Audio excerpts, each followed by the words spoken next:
Hello and welcome to In the Pocket. My name's Jonny. And my name's Chris. Two totally average bass players, and we're here to talk all about that bass, as well as answering your questions at home. Each week we take a look at the latest news and maybe break down some tones, all to give you the lowdown on the low end. Chris, darling, we're not alone. We've been, I was going to say sabotaged then, but maybe that's not the right word. We've been taken over by a guest this week. Yes, we'll introduce him in just a second. If you haven't or you're not aware of him, you need to stop right now and go and follow him on Instagram. It's Matt McCormack, by the way. Go and follow him right now because you will not regret it, okay? And we're going to dive into some of what makes this man right here very special. But first of all, I must, like all of our guests, cue him up with a wonderful poem, okay? It's a short but sweet one. Here we go. Technique and tones, tick, tick. Master of fills, runs and licks. Learn them all within his pack. Ladies and gentlemen, it's Matt McCormack. Welcome, sir. Welcome. Very good. That was such a feeling. I can't wait to crush that feeling throughout this entire episode as it just goes downhill from here, my friend. But welcome to the podcast. Thank you. Thank you for coming on. Thank you. Very excited to be here. Yeah. I've been following you guys both for quite a while, and here we are. Here we are. Thank you very much.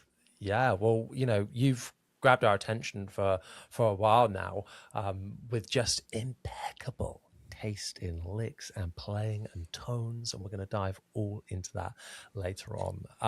We're going to get started, of course, with we call them quick fire, but they're not really quick fire, so don't worry about being too fast about them. Okay. Our questions at the start, just so our audience, if they're not aware, to get to know you a little bit better. Cool. So first of all, your first question is, what was your first ever bass guitar? Okay, so this should be a simple answer. When I think of my first bass, it was a New York Pro P bass, black with a white pickguard and a rosewood board. Always. Never seen. Always. Yeah, right. White pickup though. That set it apart a little bit. Curveball. Okay, curveball. Yeah. But I remember having this thought, like my friend said, "Oh, Fender's the brand." I said, "New York Pro's really great too." Not knowing, I was just, I was fully lying to him. Like I don't know that brand. I've never seen another one. I Google it, nothing comes up. I'm Googling it right now. Go ahead. But Wow, here's the thing. Just came up with nothing. Right? Blank Google. Yeah. It's the bass just still the exists. John Travolta meme. Just Right. Yeah. But here's the thing. That wasn't technically my first bass. My first bass was, and I didn't ask for it. It was my dad bought it from a friend. I say bought. He didn't end up paying him for it because we'll get Stole there. it. It was a 1980s profile bass that looked exactly like the Duff McKagan signature. So the white P bass, PJ, no pick guard, but with like a Jackson style headstock, like the kind hell of yeah. offset pointy thing. But get this, I couldn't get it in tune. Like it would never stay in tune. And then the fingerboard started peeling off. Oh, What? I've Because never this heard guy, that. because this guy had bought a bass in the 80s, played it a couple times, then left it in the case. And then he Right. says to my dad, he said, "Hey, I've got a bass, if you want to, whatever." So it was like $100, but he never ended up paying him for it because, it just fell apart. I brought it to a shop and the guy said, "You should just buy another bass. Like this is a full restoration job," which now I know is a big deal. So the New York Pro is my first bass that I ever. a true salesman. I don't want to fix this. Yeah. Just buy another one. Yeah. Yeah, I'll get you. Wow. But fair when enough.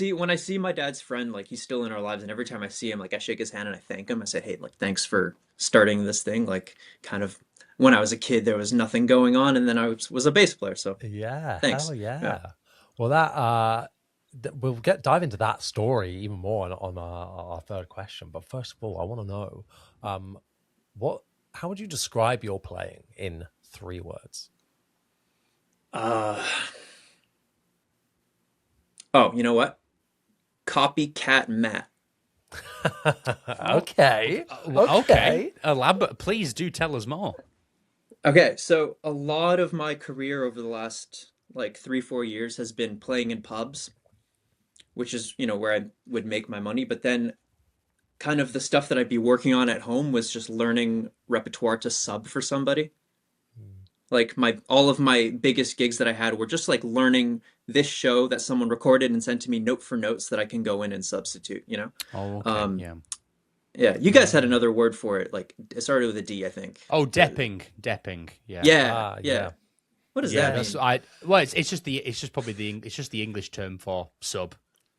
Yeah. Okay, Well, cool. doesn't it actually come from like deputy? Like, I'll deputize you. Ah. I'm the second. I think it might do. Yeah, it just means it's just sub. You know, it's like I need a sub for this gig. I need a dep for this gig. Sure. It's not as good as freelance, which comes from an actual. To be a freelance is to be a knight that doesn't belong to a castle. So you roam. That's really between- cool to know. How cool is I that? didn't So put that together. Did you? How That's cool is incredible. that? That's so. When someone says like, "Oh, I'm freelance," it means like I don't belong to a king. I don't reside in a specific castle. I'm just for hire. Like I'm freelance. Yeah. My lance belongs to no one but I. Yeah. That's great. Well, that's a different, so that used to be that's me. a slightly different thing, but you know. I'm Sorry, I'm ahead please lancing. continue.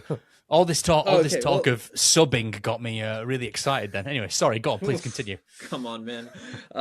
Yeah, but so that was kind of my life for a while was studying the hell out of someone else's bass performance and learning it note for note so that when I show up on the gig, no one's like, "Hey, what's wrong with the bass? Like, this guy usually does that. Why don't you?" You know, I tried to just nail everything note for note. So it's like for a while I was really just copying people, and still I find myself on gigs if I have the freedom, I'll kind of ask myself like, what would Pino Palladino do? But like he's never played this music, so I would kind of just play the music in the style of Pino and think, okay, this is how I find my sound in this band, you know? Yeah. So even when you're, doing stuff in those moments or learning other people's stuff, it's not just to fill a gap in a show. It's, learning the references of those legendary players as well. Yeah, just kind of trying to, because there's no way I'm ever going to sound like my heroes, but I'll always sound like me and then try to sound like my hero. But ultimately, copycat, but also just Matt. So if that's not good enough, I like overplaying a little bit sometimes live to get people's attention or to make the drummer say something cool, and that's always fun. That's kind of You're living so for three that. words. You're living for the little look. You get the little, like a little stank face. When you do it, I just wanted to quickly jump in and ask about that. When you said about copycat, like you put yourself in the shoes of like Pino or someone like that, like a big influence. Do you do it when you're subbing? Do you sort of try and get into the mindset of the normal guy whose gig it is? Do you do that as well? That's mainly what I'm talking about. Is I mainly try to sound exactly like whoever I'm subbing for. That's such good advice. Such good advice. Yeah. I mean, if you have the time, if you have the time to do it, I'd really try to I was subbing in Ariel Posen's band, and I was subbing in this artist Jonathan Hua's band, and it was really it was like a 90-minute set. It's like just try to play it exactly as I can. And so with both of those artists, I'm at the point now where I kind of just fill in the gaps the way I would naturally, but I kind of keep those gigs by doing exactly what those guys would do. Yeah, that's one thing. It's unbelievably good advice. It's getting the gig is one thing, and keeping it is a whole other kind of set of skills, isn't it? Oh yeah.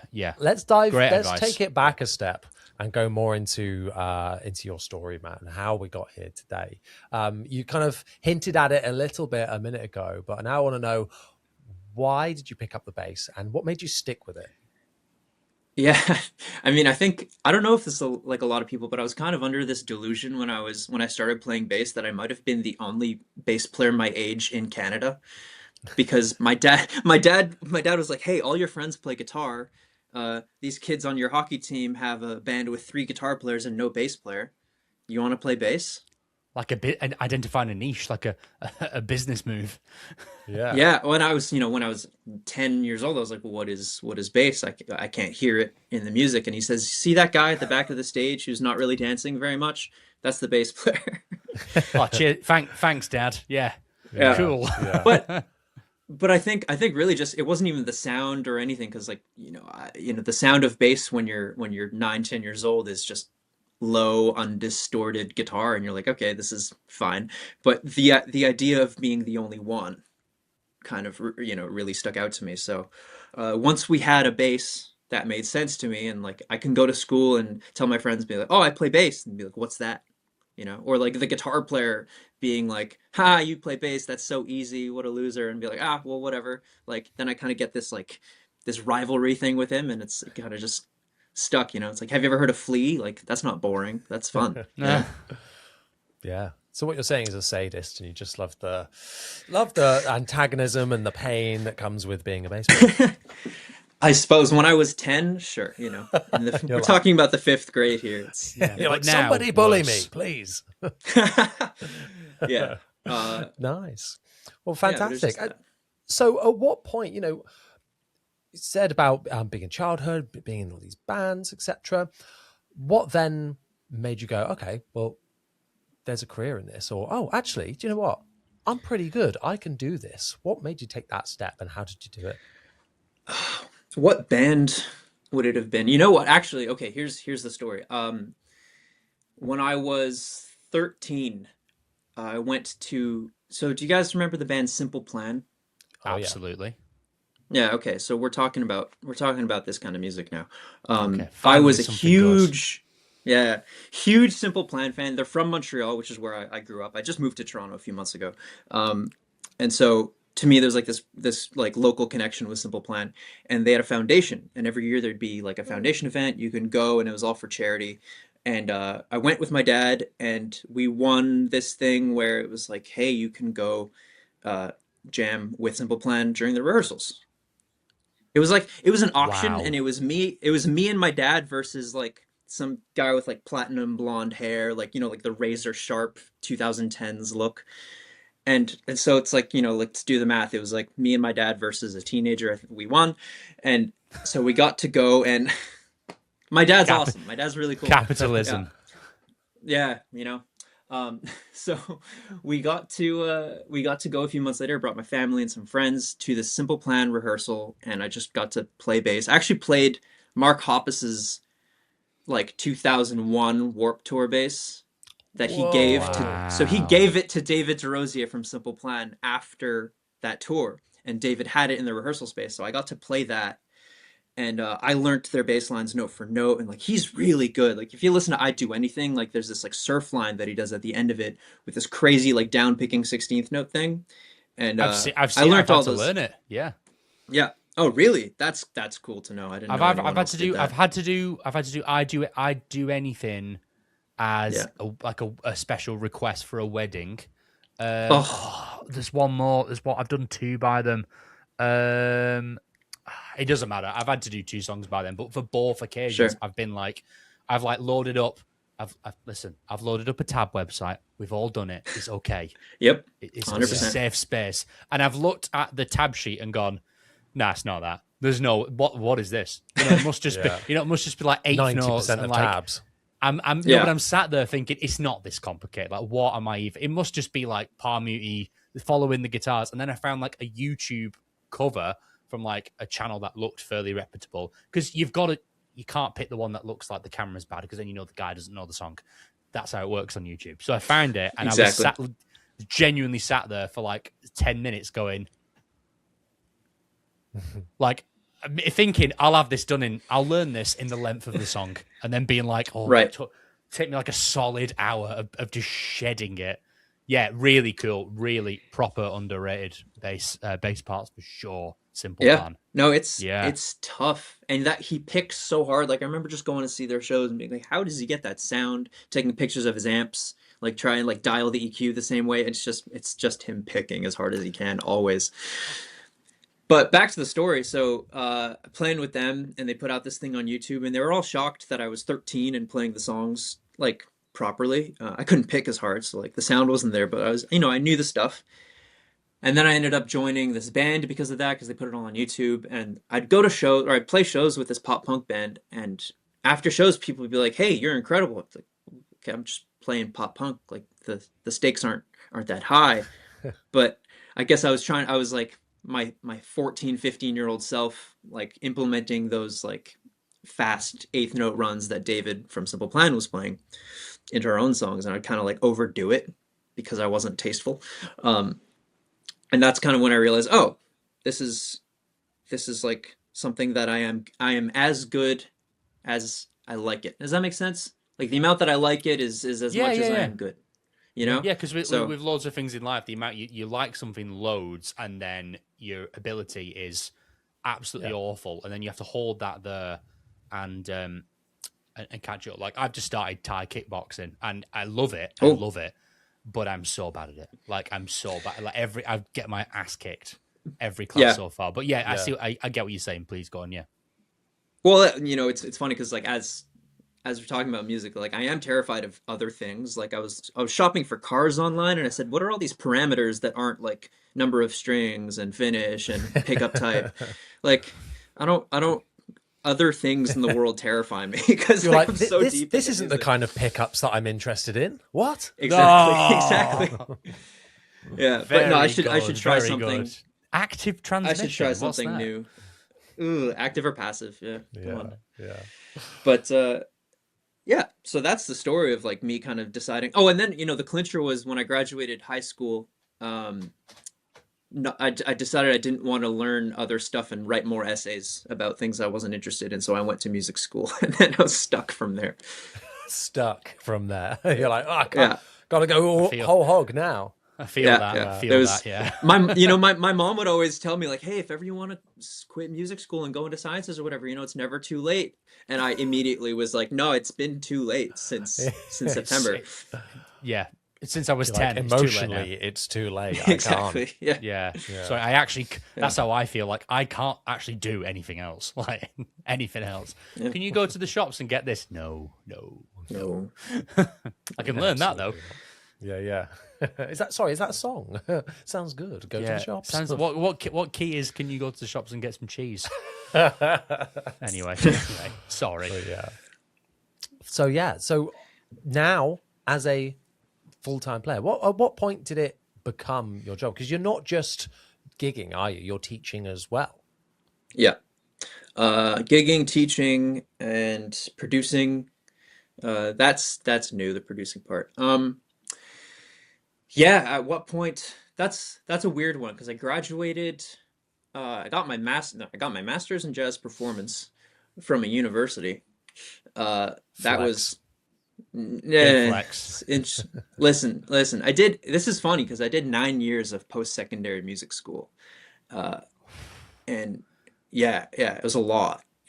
And I think it was great. But then at one point, like I was gigging while I was doing that, but then like pandemic hit, and that was weird. And then I graduated in 2022, I think. 2023, it would have been, yeah. And it took a while. It was like, okay, I got gigs. I have a couple students. But I was living in Montreal where the rent kind of pays itself because it's very cheap. And then about 2 years ago, I think I started subbing with REL. So then I kind of said, okay, maybe I can do this a little more seriously. And then 1 year ago, I started subbing in Jonathan Hua's band, who was doing big shows around the province of Quebec. And then I eventually took on that gig full time, and we went to Europe in February. And that was where it's like, oh, cool. Now I'm good. So it's really not been that long. It's been like up and down, teaching a little bit, gigging a little bit, making things work until, like February when it was like, okay, now we're doing this. And I have cool gigs and I do cool things. And I moved to Toronto in April, where it's just like the scene here it's like the rent is 3 times as much as it was in Montreal, but the work is like tenfold, Oh yeah. Well, yeah. Congrats on that, man. And jumping in February is awesome. And it's amazing to hear someone saying that I have cool gigs. I have cool, all this stuff. Because a lot of people would shy away from like, oh yeah, it's okay. But I think coming to that realization, being like, this is sick. This is great. This is exactly where I want to be. Is sure living the life. Well, if I were touring in like some huge act, I'd be more humble about it. But it's like it's not what I'm doing. Take the wins. Yeah. I feel like it's funny because I've made this joke a lot, but I feel like musicians, all we want to do is have like that 9 to 5 quality of life without the 9 to 5. Yeah, it doesn't work. The world doesn't work that way, though, does it? But No.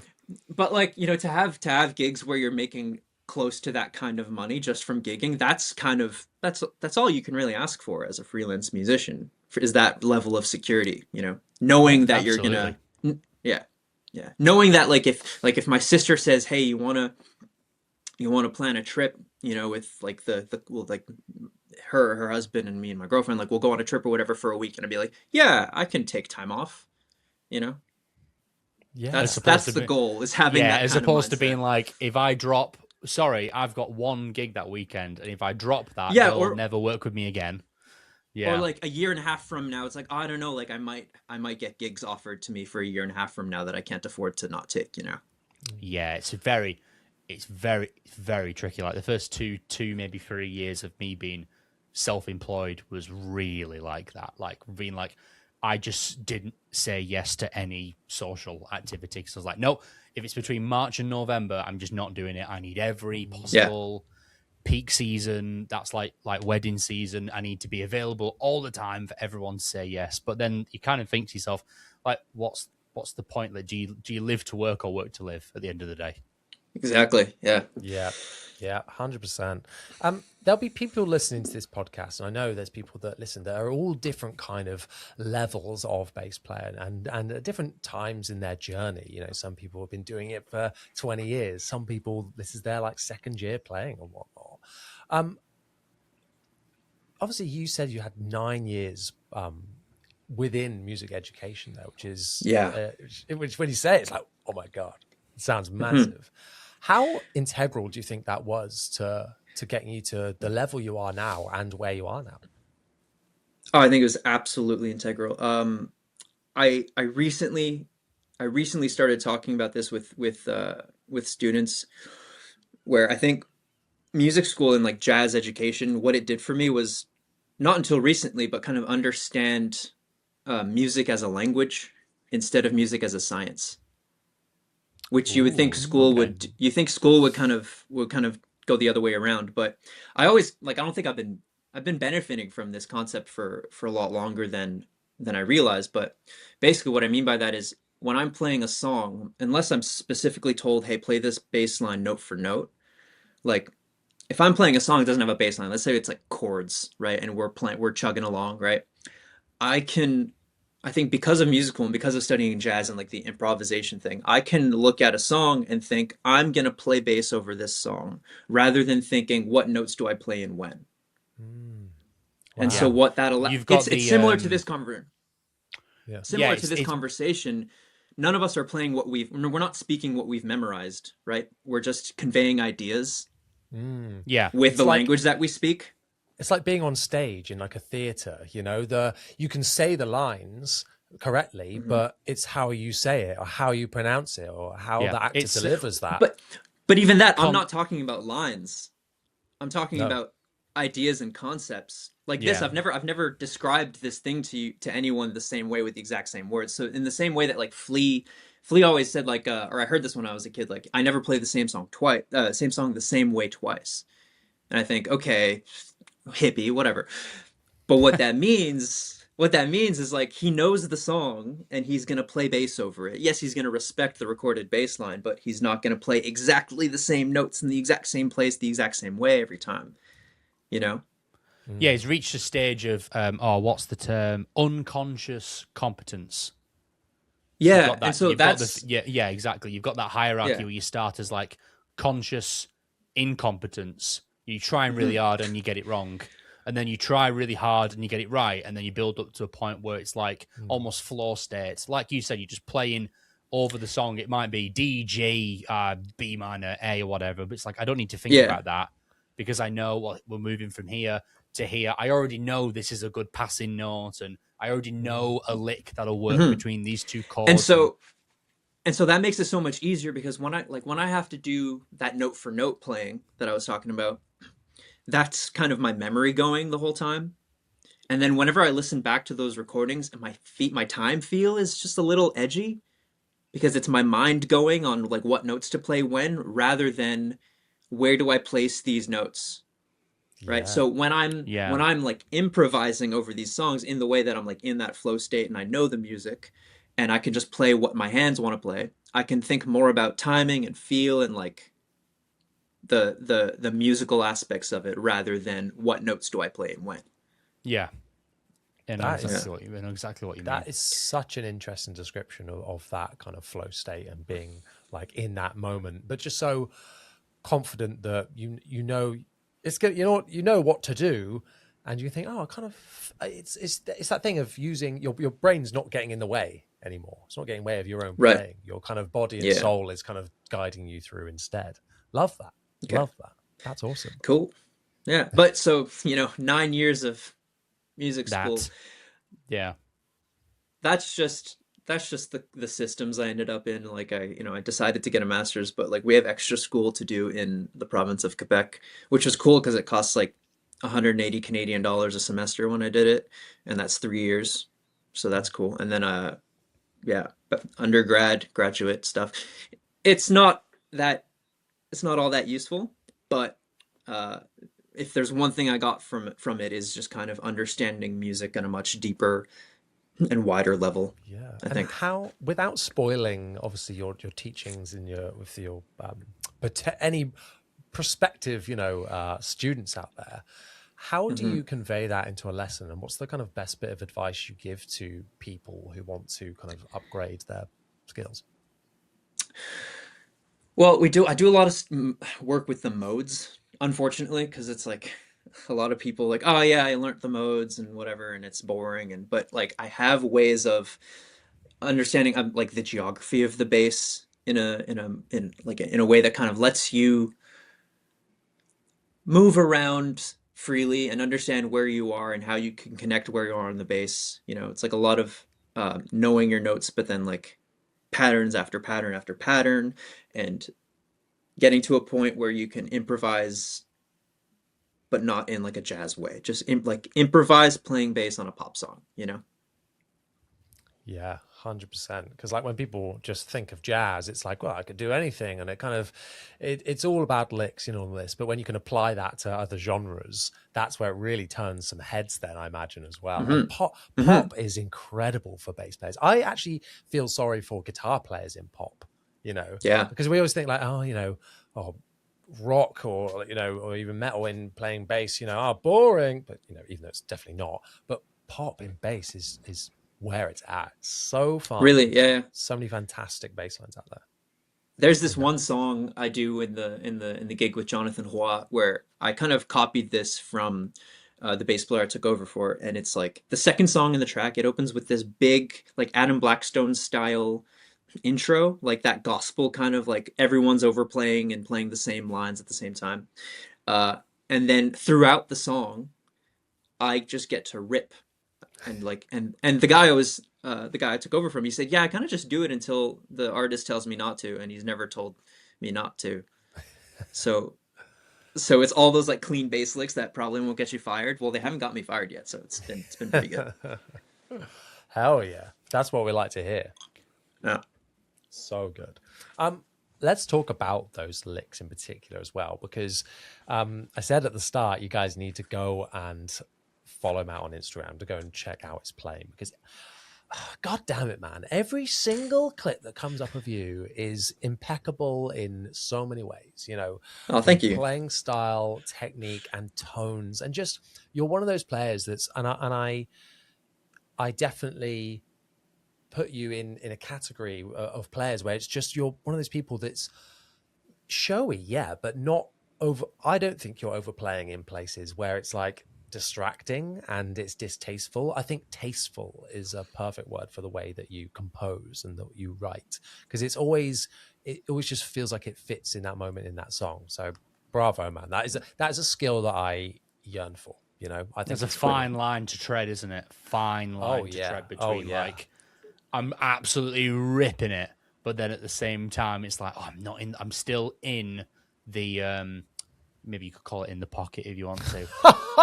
But like you're in your lane. Like I've played with drummers who've not hit that brief. Like, I've played with drummers who, like, the chops are chopping. Like, they're really good.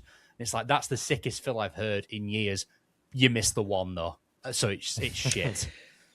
Yeah. I mean, I kind of take advantage of the fact, especially live, that, like, sometimes you can't hear the bass, you know? Sometimes the bass is just kind of underneath there. So, you know, and maybe people interpret my missing the one sometimes as just an extended, like, over the bar line kind of fill. But what was the question? Listen, guys, I'm in 5. It's a cross rhythm. Grow up. There you go. Yeah. And I play with people who are hip to that, you know? Like, I play with a lot of people who went to jazz school and are hip to, like, you know, like on a pop song going gut, you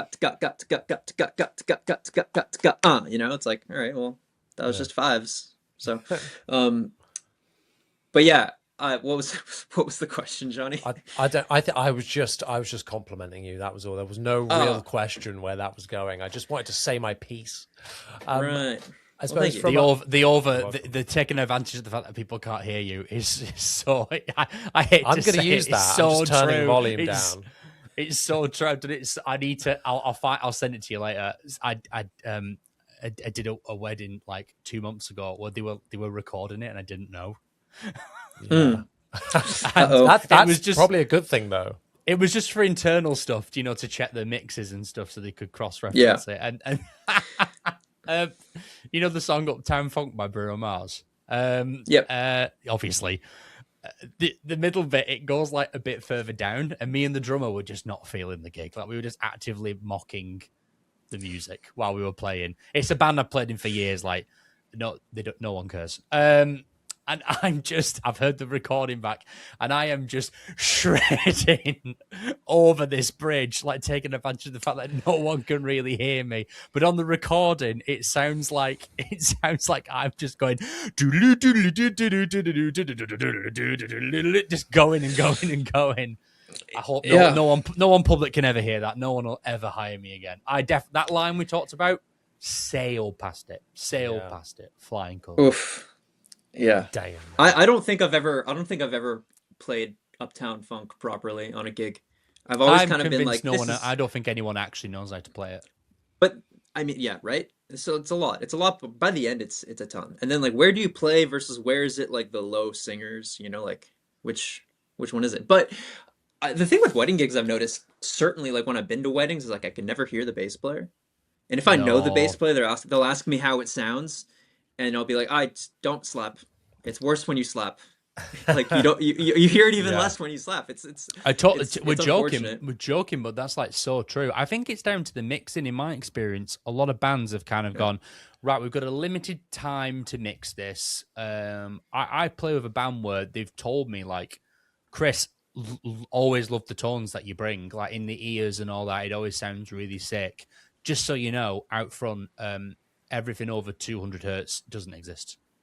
Yeah, we've rolled off 200 and then done a massive boost at like 60 hertz to, like, you know, like really fatten up the subs, and then the rest of it just like doesn't exist.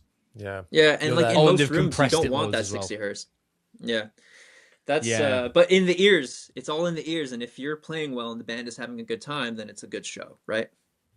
Yeah. Exactly. Does it really, so that's, like, does your overall bass tone and stuff like that really matter on like that kind of gig? Is it not more about the fact that it's like the audience are engaged, the dance floor is full for the entire time, people are having a good time?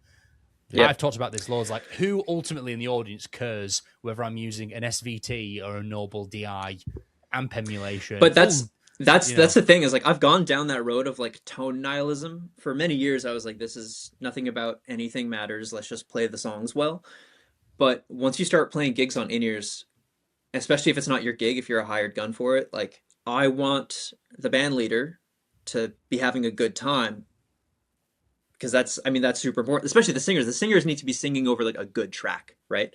Yeah. So if your tone is all out of whack, if you don't have, like, if I bring a 4-string P bass with flats to a wedding gig, it's usually not going to be the vibe, because they're going to want to hear some of that spank. So, yeah, exactly. I sit in a slightly different lane. I suppose the other thing about weddings is that they're constantly often in places that aren't designed to be venues, or designed to have music. So bad. So the EQing up front of house, is a nightmare because it's like, well, how do we EQ this? That's probably why all these wild moves end up happening. But you're so right that if you sound good to yourself in your ears, or if you're using wedges or whatnot, if you sound good to yourself, you're going to play better. You're going to gel better with the other band members. I tend to bring a pretty gnarly tone to the stuff that I do. And I've watched back clips of like people on their phones filming out in like a festival or something. And I'm like, oh my God, I didn't play very well that gig. And I can hear myself so loud because the bass is like absolutely slamming through this mix. I'm like, it's like I've cut through the mix, but at what cost? Yeah. Oh no. Exactly. Exactly. Yeah. But it's we'll talk more about some tones later on because I want to pick your brains about how you approach it. First of all, gents, if it's quite all right with you, we need to give away a pedal, if that's quite all right. I hope I get it. Yeah, are you entered? If you enter now, we can enter you in. Done. In my hands right here is this little Mark bass octaver, which is just a killer little octave. It's really good at getting kind of close to an OC2 type thing, whilst keeping it really small and nice and simple as well. For an octaver, I feel like that's all I want. It's just dry and an octave. Easy peasy. Really, really cool little pedal. If you're wanting to try octaves as well, having a nice small footprint, it's really, really great. I don't know why I'm selling it, because it's too late, guys. Whoever's entered has entered. Because I'm going to, in just a minute, read out the names of the people that are going to be announced, perhaps, as the winner of this pedal. And we're going to draw it live in just a minute. But first of all, Chris, dear, would you be so kind as to describe the In The Pocket Patreon and the different tiers that we have? Oh, go on then. So for those of you who don't know, we have 3 tiers available on the good old In The Pocket Patreon. The first one is just a little donation from you to us. There's no perks included in that, but, every little goes a long way, and it helps keep these 1, 2, 3, 4 lights for me. How many lights for you, Johnny? 4 today. Yeah, 4. It helps keep these 8 lights up and running. So... Every little helps, as we say in the UK. Then our second tier grants you access to our lovely Patreon-only section, which we will be diving into with Matt at the end of that episode. We do things like extra little topics, Q&As, and those are all exclusive to our Patrons. And when we have a guest on, like we have on with Matt today, all the questions that our patrons ask are asked to the guest. So it gives you direct access to the lovely, lovely people who decide to come on this podcast. Aren't they lovely? And then finally, tier 3, the third and final tier, grants you access to that Patreon only section that we already spoke about. But you also get a magical shout out by YouTube celebrity, Mr. Jonathan Dibble. And you get to enter the lovely, lovely giveaway that we have just discussed. Johnny, do you want to read some names? Hello. Yes, of course. Here we go. Of tier 3 patrons, your lovely legends. These are their names. Amberdex bassist, Andy McMillan, Kaddish D. Radish, Caleb Disney, Carlos Bonas, Charles Johnson, Chris Long. That was just a description of Chris Horrocks there. He be long. 5'10". No, I'm not. Moving on. Dan Grunham, Dan Scott, Daniel McColgan, Darryl Hazelhurst Stevens, Dean Gordon, Duncan Watson, Eric Molyneux, ESP1, Ethan Eichhorn, Frank Bethel, Gray, Jace the Bass, Jim Goldstein, John Patton, Jonas Hesselmark, Justin A, Kim Lidman, M.A. Maracus, Mark W, Matteo Ariti. Sorry, I messed up your name big time then. Ugh, I'll be talking stern words to myself afterwards. Yeah, from the top. Here we go. Michael B. Melgard, Michael Grandjean, Nico Moisey, One Blade of Grass, Peter Sillery, Scooby Dubious, Squareways Symphonies, Tom Caristra, Tom Bash. I think I said that right. Sorry, Tom. If not, you can berate me later. Travis Williams, Tinder, yet another guy on bass. Love it. And what? Yost Crone. I know, you're going to have to... I'm sorry. We've got so many people we're going to have to fight after this. Oh my! Well, I might have to. All these kickboxing classes are going to catch up on me now. Come on. Wonderful. Right, let's announce a winner of those lovely people, shall we? I'm going to share my screen ever so quickly. And what I'm going to do... Oh, my goodness. Got them all loaded into the wheel. Look at this wheel. It is getting bigger by the day. We love it. Here we go. Good luck, everyone. She said. Oh. Well, good luck, everyone. Oh, yeah. Just an A. Congratulations, my friend. That was a close one. You are the winner, and we shall do our very best to get this pedal straight to you. Keep an eye on Patreon on the app. We will message you directly on there. Thank you so much once again to everyone who has contributed to this week's giveaway and to our wonderful patron. Thank you so much. Let's get back to it, shall we? Let's do it. So I want to move into a topic now, if it's okay with you guys. And do a little topic we like to call That Tone You Own. It's one of my favorite segments of the podcast where we ask our guests to bring along a sound that they are enjoying at the moment or one that they consider to be their kind of signature sound as well. Matt has done just that, and we're going to have a listen to it in just a moment before we break down the kind of tones, the gear, and all of that lovely, lovely good stuff. So let's have a listen to it right now. Did it get written in the stars? If it never ends, when did it start? Only thing that matters now and what comes after. Take me somewhere I have never been. Wanna go back there again.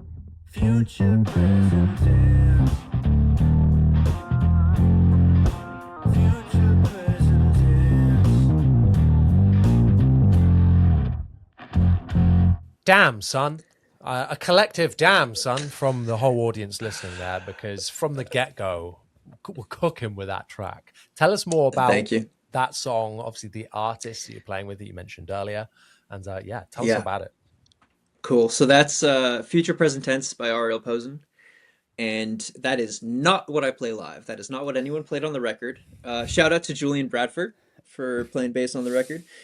That was just for content, man. I really was just like, let's get some people's... I was already playing with Ariel, but I was like, oh, he might share this if I post this. Let's get some people's attention by like overplaying as tastefully as I could on this track.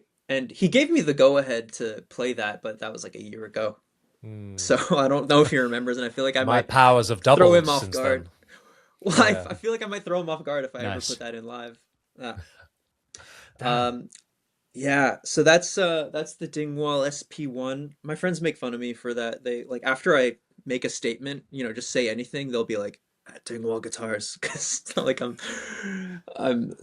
like annoying about it online, but that's the Dingwall SP1 with Labella low tension flats, and probably it was a while ago, but this is probably the Cali 76 Origin FX and the Jodfear Capo with the B circuit on. Yeah, so I think is that a FET? Oh, there you go. What a beauty. Oh wait, hang on. Oh no, I don't have one. Oh, hang on. Oh wait, no, still don't have one. Oh, shoot. Mega Flex. Oh my God, Johnny. See, I might also have two. I might have got. Yeah, I might have. Right, I'm getting my watches out. So yeah. There you go. No, I have one tucked away somewhere. It had some issues, and I didn't feel like sending it back to Italy. Before it was like right before the European tour that we did, so it could have worked out, but it just seemed weird, and I like can't live without the sound of the capo right now. So I got another one with a discount from the lovely people at Jodfear. But yeah, the B side of the capo with flat wounds is like, I'm not a fan of like digital amp recreations for whatever reason. Like I was using Dark Glass stuff. I still have an anagram, but I use it for like plug-in sounds, like chorus and delay and whatever like weird thing that I don't want to buy a stomp box for. That's what I like my multi-effects pedals as. I don't like building a rig around them. I like having them on the board in case I want a certain sound. But yeah, so the capo B side, just like it's not farty. I don't know, but it is. But it's you know what I mean? Because you can change which way round the B side goes, right? Whether it's going like into the A side or the A into the B. Yeah. So like the I always have it into the B into the A, so that it kind of it pushes the A side nicely. But I never run the A side that dirty unless I'm playing prog metal. But like we'll get to that later. And the B side, just to add, like, is it germanium or FET? Is it do you know? I don't know, if I'm honest. So many things. I think it might be FET, but for those listeners who don't know what it means, and by that I mean me, what is the what's this A side and B side within the capo and this whole running one into the other? What does that mean? So essentially, sorry, it's got. What's the message? What's the message? So why have you got her all over it? It's the flipping. Look at this thing. Oh, it's been all over the place. I was going to say your rabbits are upstairs, Johnny. Johnny, you gotta take a lighter to that. It's the easiest way to get the hairs off. Is it? Ah, yeah. Just singe them. Yeah, just singe them lightly. I'll do that. So essentially, the A side is like the normal preamp, like engage the pedal, and then the B side is meant to be like, it's kind of like an overdrive in a way, where you then engage this level and gain control here. And then you can decide with this button whether that goes before the chain of here or after. The capo is all about chains and side chains and like what goes in front of what. Yeah, like, because it has multiple like effects loops inside it as well. That's right. You can decide whether effects or other drives or something go in front of the preamp or after it. But it acts as the motherboard for your board, because you can DI out in multiple options with that as well. Oh, I see. So you can push B. You can use B to push into A to kind of which I like doing more. I like doing that more, because it's the A side is the one with like the low, the mid, and the treble control. So that's like your sculpting area, right? You get your tone. Like, it's like you get your clean tone and then or your driven tone or whatever, and then you add low end, treble, you cut mid, whatever you want to do. You EQ it after the fact. So if you put that into the B section, you might be pushing a bunch of low end into a FET circuit, which gets kind of gross, which is a vibe, but not for like an amp. You know, for me, it's like I'm using this as like my end of chain preamp kind of thing. So I want it to sound as much like an SVT, like standing in front of an SVT as possible. Like that's just a different thing. It's a different thing than miking it up, right? Like miking up an SVT or using a cab sim, like that has a sound. But when you stand in front of one and there's air, you're like, oh, there's something else here that I was missing. And I think the capo with the B side engaged does a really nice job at kind of getting that same character that I'm looking for. Nice. Yeah. Fantastic pedals and a great idea, I think. Yeah. Tell us more about the Dingwall with flats, because that is such a, an opposition to what most people would use a Dingwall for. And I think you are like Matt. You are the most anti-Dingwall player ever. Thank you. You know, when I was like in a good way 20. Thank you. No, I appreciate that. When I was like 20 and I saw the dark glass vintage microtubes, I said, can I send them an email and tell them I play all this old school like R&B and I can be like the non-metal dark glass guy, which didn't happen because no one knew who I was. But that's kind of this idea I've always had. It's like, let me take this very metal centric brand and show people that it's like not just for that. So this is not stock. This is like not an aftermarket pickguard. They make these tortoise guards now, which I think is a huge move. Huge improvement. When me and Johnny demoed the SP1 like that was over a year ago now, and loved the bass as itself, but the pick guard was like this, just not a nice like anodized kind of thing. Sure. It just really spoiled it for me. You know, like kind of like this is not a cheap bass. I was like, like I have a bass with a better anodized guard, and this just ain't it. But that though, you've gone full Jameson, and it's sick. Yeah, exactly. I mean, like minus this, I think it's pretty cool. Like if I cover this knob and I cover that pickup, that's like put like a bit and put an ashtray on it. Yeah. Now, what I will defend the gold pickguard. I do like the way the gold looks, but I'm a purist, and to me, it reminds me of the Fender Deluxe Active P bass, I think is what it was. Like the Made in Mexico one that had the PJ it was like Active. Exactly, but with a rosewood board. Mm-hmm. And did it to me, this is like and rosewood. Yes, but the one with the rosewood really bugged me because that's not historically accurate. Mm-hmm. Basses with anodized guards were made in the 50s before they started doing rosewood boards. So if I had this with a gold pickguard and a maple board, that's cool for me. I think that would work. Yeah. But I much prefer the 60s. Maybe if I had a white one with white SP1, gold guard maple board, but I also would really love a white SP1 black guard rosewood board because that's the Simple Plan kind of tribute in my head, and I would tune it in E flat, and that's okay. Good. So Chris, we have to convince him to order a custom Dingwall by the end of this. Okay. Should be too. I think, to be honest, I think he's got himself 90% of the way there. Anyway, I'm not. He'll get over that hill in a minute. Can I tell you a secret? Because I don't know when this is coming out, but it's not. This is probably not high stakes. Purelator, the shipping company, I have a tracking code, and for Wednesday, August 5th, there will be a fretless SP1 at my door. Whoa! Oh my god! Damn! Yeah, fretless and I'm pretty. So I sent an email to the artist rep. I said, hey, any chance we could do a fretless neck? I have to play fretless on a gig, and I have a fretless PJ bass. Like it's a parts build, and I love it to death. It's such an amazing bass. The teacher who sold it to me has passed away, so it's like there's like an emotional connection to that bass, and I want to sell it to another one of his students because I think that seems right. But I can't play it anymore because my intonation's so off because I'm so used to fan frets now. Oh, okay, yeah, right. So kind of like where my fingers are used to going now are not. You're going to be like sharp and flat and stuff like that because you're used to the sort of diagonal direction of the fan frets. Yeah, and I think that is a fretless nightmare. Bass, actually, yeah, it is. Fretless bass is something where I tend to play more melodically, and I'm not gonna sit down and play like goose egg whole notes or whatever what do you call whole notes in the UK? Well, whole notes. Whole notes, probably. Well, actually, we don't. We call them like quavers and semi-quavers and all that sort of stuff. But I've got to be honest. Since leaving university quite a while ago, I have never had to use the term semi-quaver I've got a music degree as well. Quavers are crisp, not in jazz. Quavers are interesting. Not in jazz. Did not do jazz. Yeah. No. Right. But well, anyway, so semi-quavers. Let's talk. Okay. Yeah. Whatever it is, crotch shits. On fretless. I've actually forgot.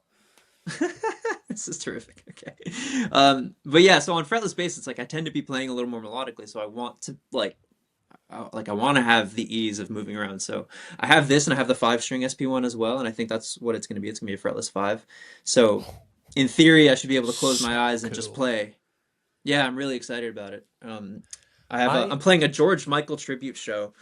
Doing 2 nights, and that's the show I'm working on right now of Copycat, and like half of it I'm like, oh, this should be fretless, so that'll be fun. Damn, that's so cool, man. What a flex as well to be like, oh, I might just get a whole new bass for a gig. Now that's listen, flex.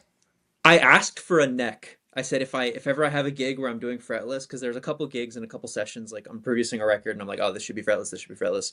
Oddly enough, it kind of works. And I was like, let me just get a fretless neck. And they, instead of doing that, they just said, we'll put a fretless neck on an SP1 body and ship it out to you. So that's awesome. So very cool. So cool. Yeah. So cool. Nothing official. All right. No one get your hopes up. I'm going to try it. It might be terrible. But I'm going to have it. I don't think it will be. I don't think it will be. I think it'll be really cool. I'd never really considered that fretless multi-scale would work the same way. I always just assumed that the multi-scale then wouldn't work, but of course it would, because the distance between the bridge and the nut is then it's not the frets, it's the nut and the bridge and stuff like that. But the issue is it won't only work, but it works for you, Matt, because you spent so much time on a Dingwall neck, and it's not even in fact it's not even a Dingwall neck, it's an SP1 neck. If this was like an NG2, 37-inch, that angle, which is way harsher than the SP1, like my NG2 over there, that as a fretless would just kill you. Oh, I'm all tangled up. And that's the thing. subtle. I never used to see the point of subtle multi-scale because I was always like, oh wow, you know, yours you just want a full dingwall. But actually, yeah, like that. This is the most insane instrument ever. That's the most dingwall ever. Like mine, like I got the most sensible one I could find because I wanted to use it for wedding gigs. I was just like insane.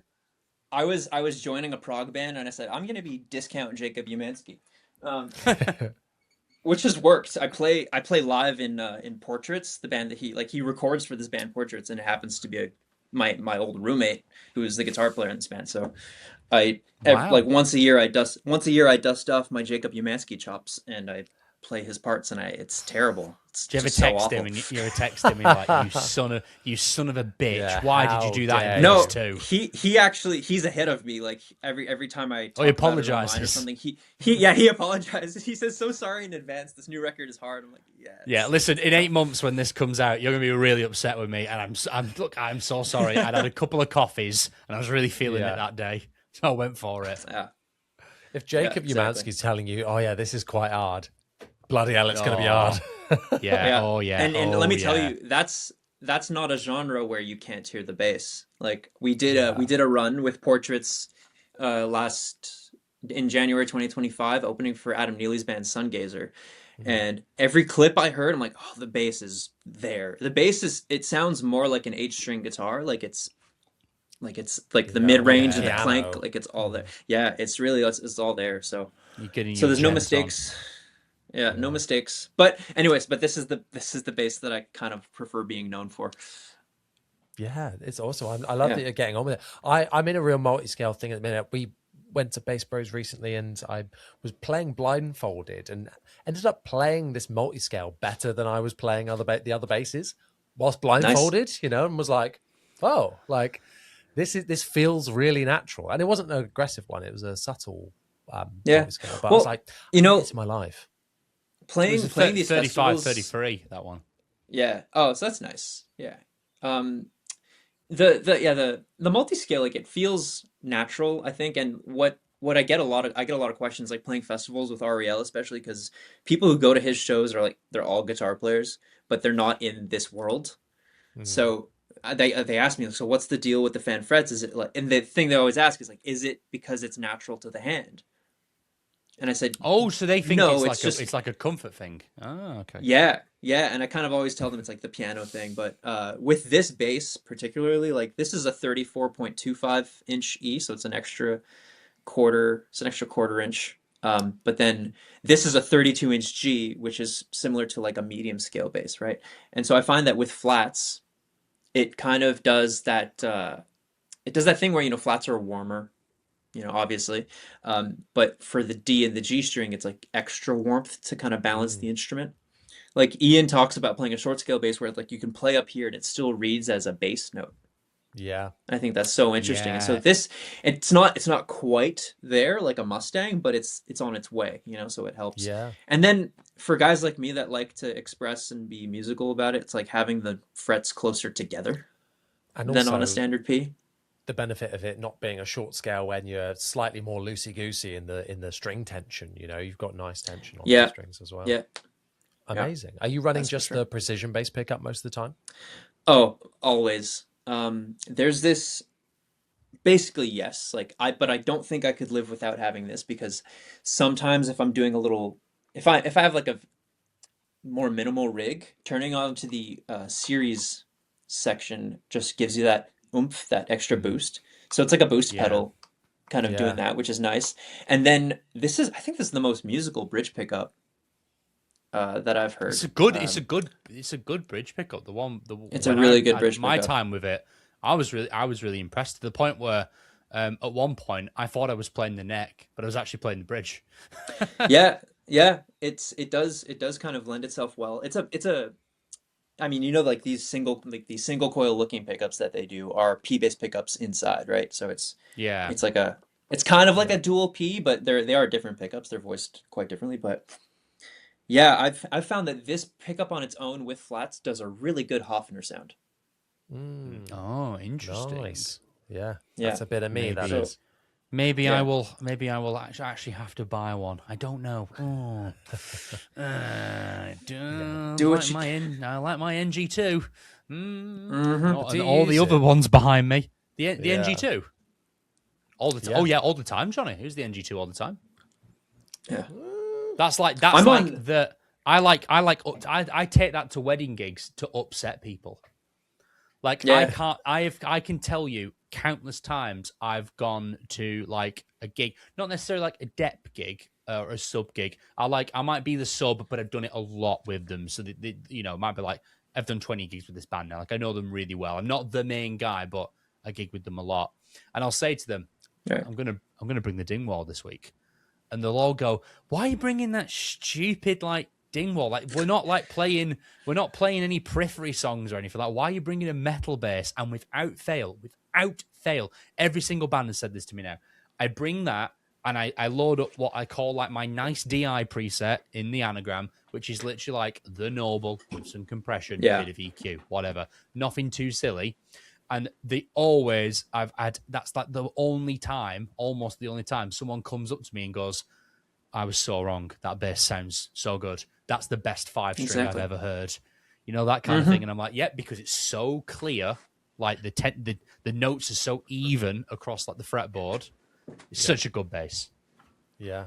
And that's it. This is the Nashville. The next one. Yes, this is the next one I'm going to try to bring to. I'm going to bring this to that George Michael. It's so cool. This bass is so cool.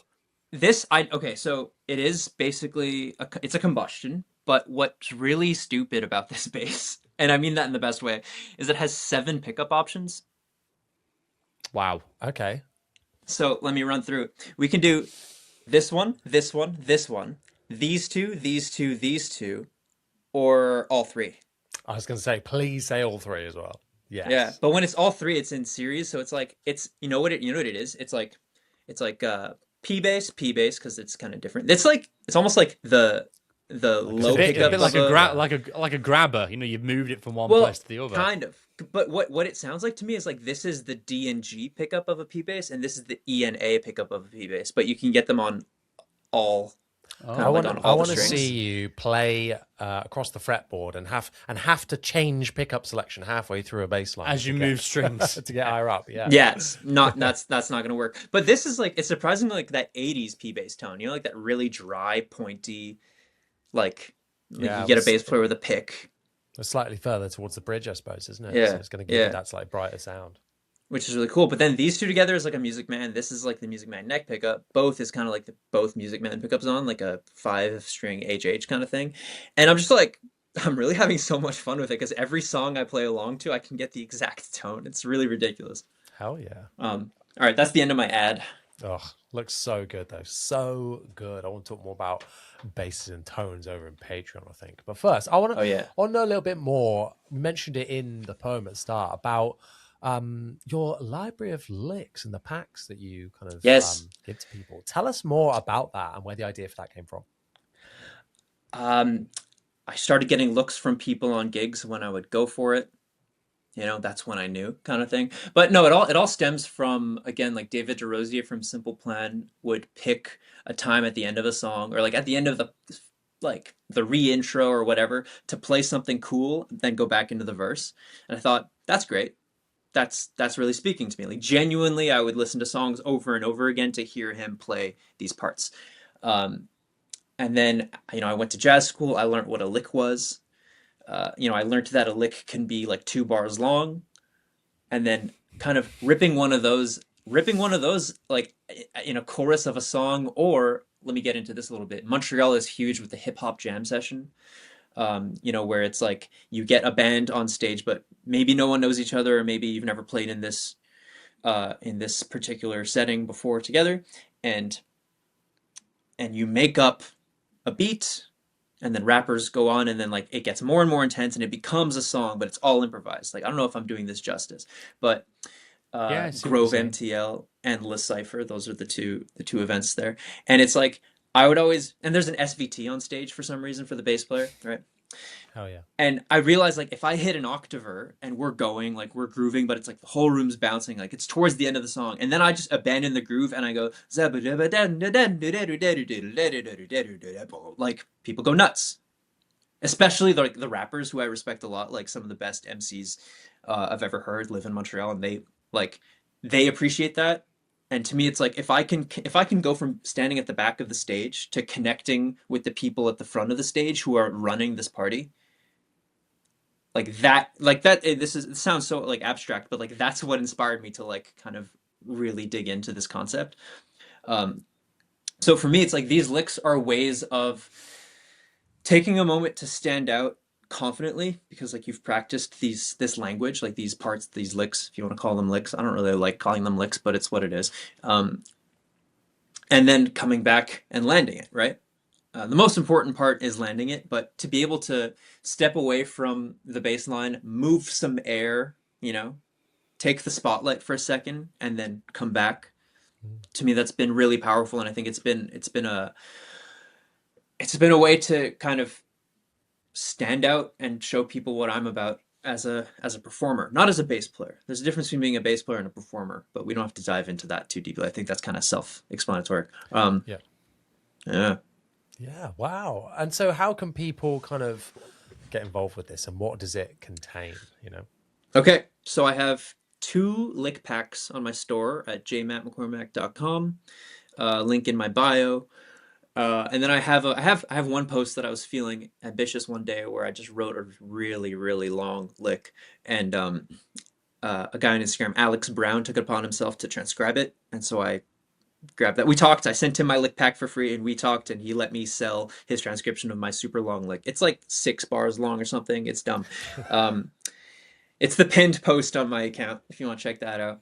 And it's all this kind of the same melodic concept that is familiar enough to bass players. I'll just say it right now. It's like hexatonic scale, which is a term I think Evan Marion coined. But for me, it's like the minor pentatonic scale, but you add scale degree 2.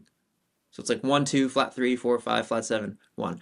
And that's the language that I kind of use because it's sterile enough that you won't get in the way and you won't play any sour notes. Like if you're in the wrong minor, like not to get too deeply into the modes, but like if you're in like a natural minor, like Aeolian mode, and you play the natural 6, like the Dorian thing, well, that's not going to be awesome. And if you're in vice versa, like if you're in Dorian and you play a flat 6, it might sound a little sour. So my kind of structure here is this minor hexatonic thing that keeps it clean, whatever minor you're in.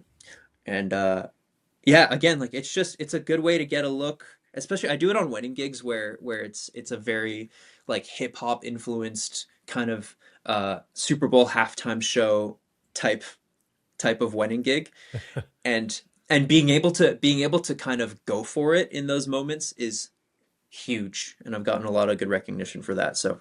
Yeah, amazing. And like you said, it's those moments when like you're sitting back for bits and then you come forward, here's me, and then go back. That's when it's the most effective, not just noodling for the sake of it. It's impactful and specific and they are each a statement, like I kind of worked on them. I worked on them in a way that I didn't want them to sound too much like each other, but I also wanted them to sound like this is happening and then it's not, And so to finish the sale, each pack is, I think, like 8 or 9 licks. And it's tab notation with fingerings and video demonstrations as well with backing tracks. The first pack, Clean Bass Licks, that probably won't get you fired, Volume 1, has 1 backing track for the whole thing. The second one is a little more ambitious, and it's like different ideas and different keys, and they each have their own backing track, different styles, if you want to use it on your church gig, country gig. I think there's like hip-hop, pop stuff, rock stuff. It's all pop-centered, None of it is jazz. None of this is jazz at all. I can confirm. I've got it. None of it's jazz. Yeah, like this is stuff you can use on a jazz-free zone. Yeah, and if you are into jazz, you just like play the same lick in a bunch of different keys, and then you're good. Or play it one semitone off, and then you're killing it.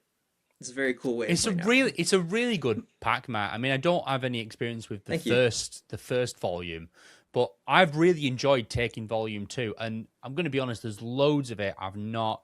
The ones that you've done, I can't remember what they are, the ones that you've done with a pick, like, I've learnt those, I can play them. Like, but my finger style, I can't like I can't do that quick enough to kind of do the fingerstyle examples. But one thing I'm really enjoying, which I think is a really great additional feature of the pack, is a lick might be a bar long or even 2 bars long, but you can also just like pinch half a bar of it and just stick it somewhere else. Like I'm really enjoying taking one lick and kind of going, okay, it's over this chord in the backing track example. Like it might be over the dominant 7. Like it might be over that. It's all over the 4 or whatever. And you can sort of go, oh, well, when I'm playing this other song where we're in G, but I want to play a lick while we're playing the C, I can nick that little bit of that. So we're only using like a quarter of the lick and kind of just doing micro. I'm microdosing Matt McCormack right now, and it's really nice. There it is. There it is.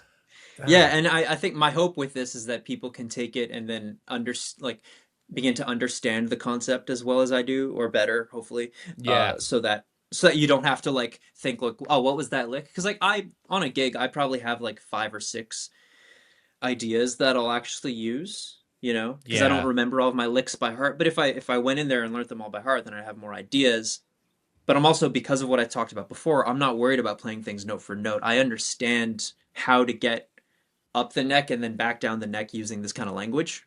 And I'm not worried about, I should have played a G sharp instead of an F sharp there. It's like, no, it doesn't actually matter if you're playing a lick. Yeah.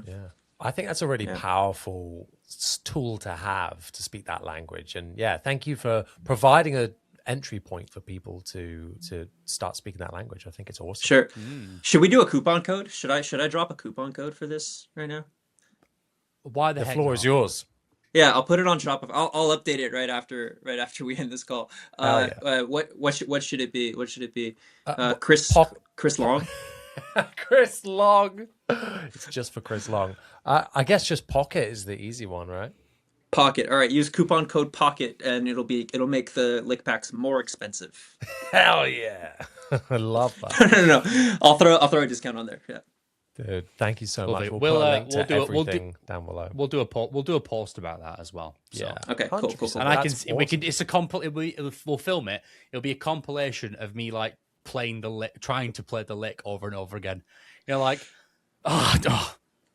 like. Use code whatever. Yeah. Well, right, I'm going to film that. I am actually going to film that. Anyway, go on. Great. Very cool. Thank you so much for coming on today's episode and sharing all of this with us. Before we sign off completely, we are going to go through some quick fire questions before heading on to Patreon to continue on. Cool. I've got them in front of me here. Chris, would you mind kicking this off? Absolutely. So, Matt, if you don't already know, you cannot elaborate. You must just answer the question and nothing else. Okay. Mm-hmm. All right. Question 1. Major hexatonic or minor? I'm kidding. Question 1. Pick or fingers? Pick. Hell yeah. Question 2. Yeah. Active or passive? Passive. Question 3. Rounds or flats? Flats. Whoa. Less. We'll keep going anyway. Question 4. 4-string or 5? You really Desert like Island that question. Wow. 4. That's later. Okay. 4-string. Okay. 4. Number 5. Question number 5. You're on a gig. Would you rather have in-ear monitors or wedges? I really want to elaborate on this one. Wedges.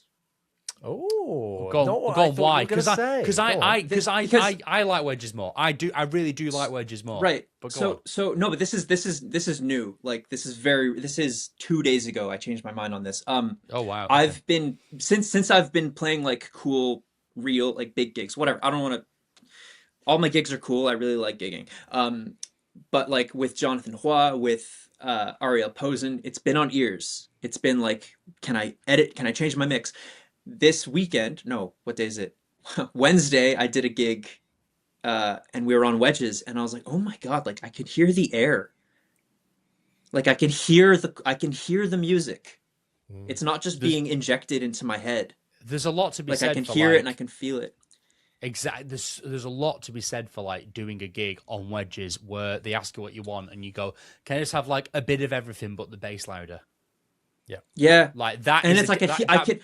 You play different, don't you, as well? I can hear that the keys player over there, because there's just four of us, there's vocals, keys, bass, and drums. I could hear the keys player has a lot of him in his monitor, and that's nice because there's a texture to it on stage, you know?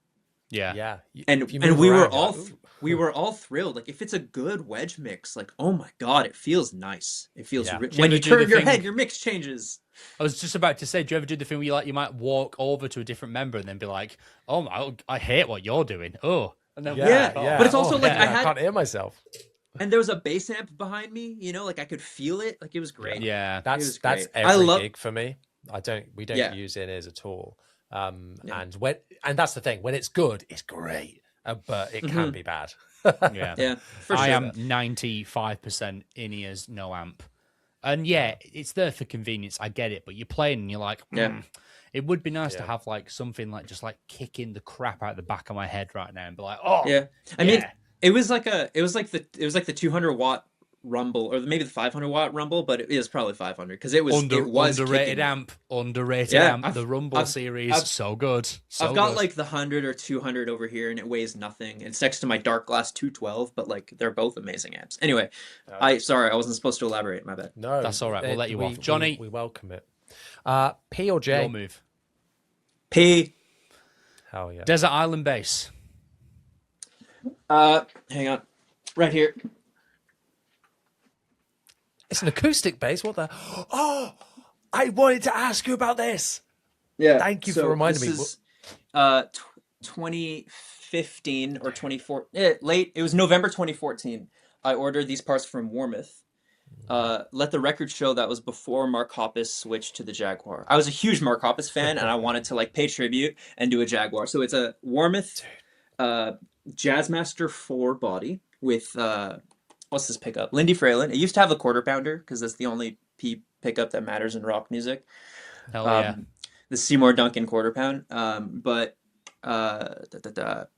used to also just have a volume, but then I went concentric pot, and now I've got these two.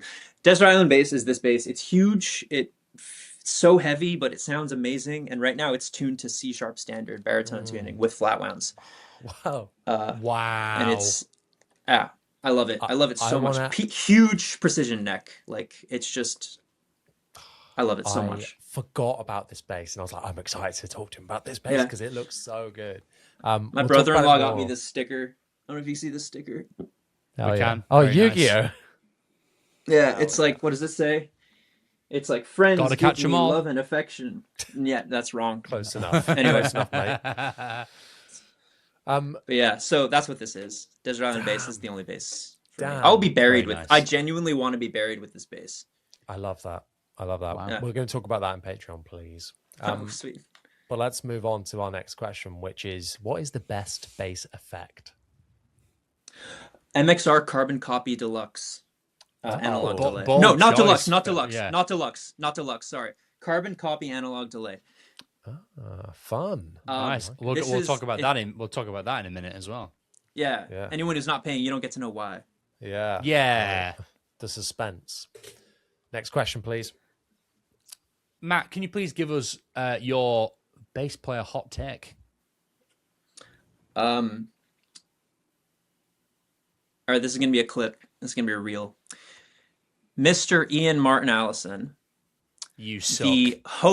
The hotel lobby citrus water is delicious, and you should drink it.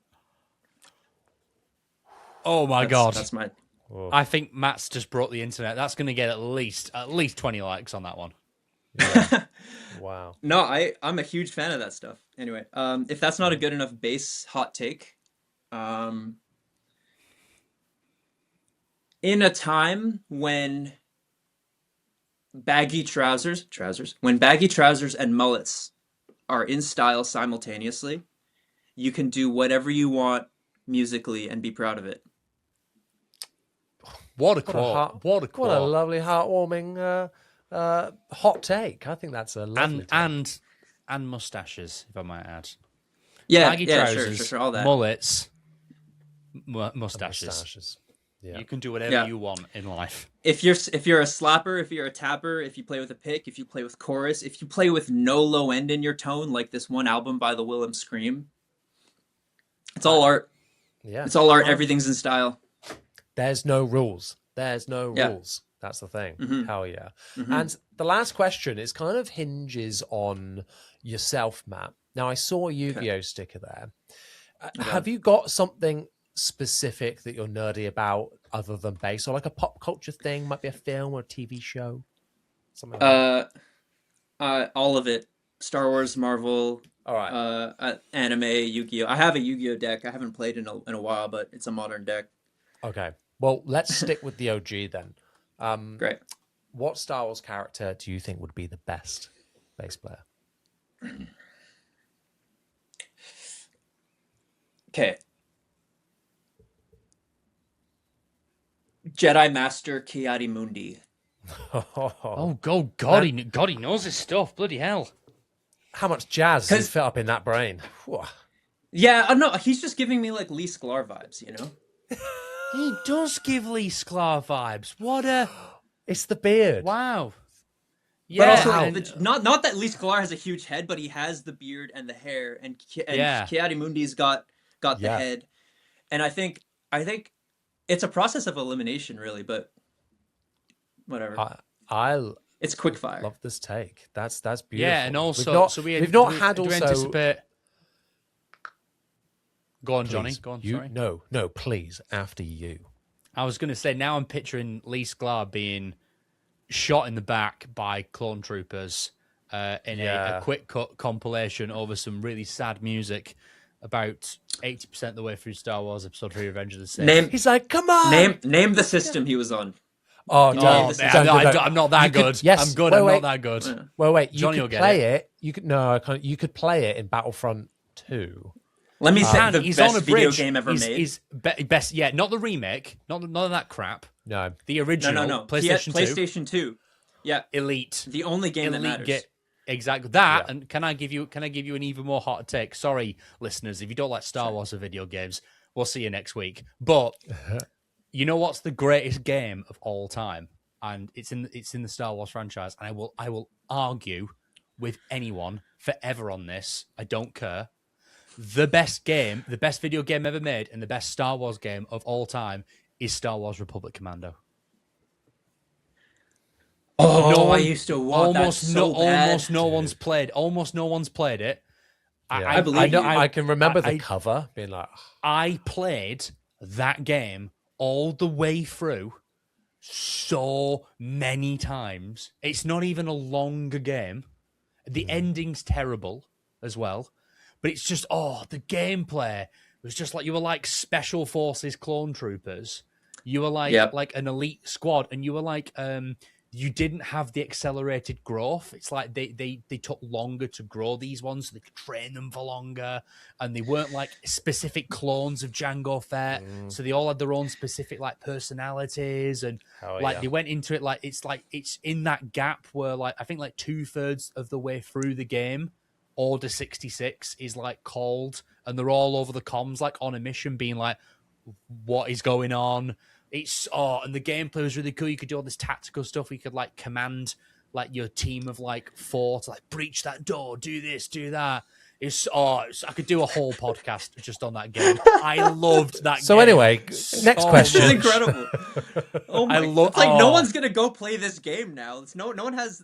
I'm gonna look if you can buy it. You're selling it to no one right now. Yeah. I want because I want someone at like Disney or whatever to be like, who's the bass player, to listen to it and go, you know what, we will do a remake of that. It would be bad. Yeah, they'd ruin it, wouldn't they?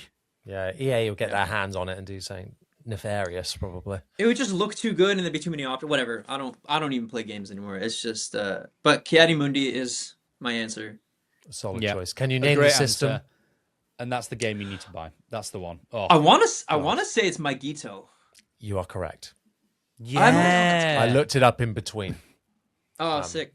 To test you. Very good. Thanks I wouldn't have remembered that off the top of my head. No. He's on a bridge. He's on a bridge. I remember that. Yeah. Yep. Lots of platforms there. Very cool.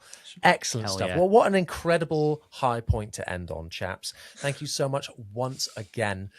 If you want to support this podcast and want to do so financially, you can do so by clicking the links down in the description, going check it out at In the Pocket Podcast Patreon. Thank you so much to everyone that's done so already. We'll be announcing the next giveaway in the next episode.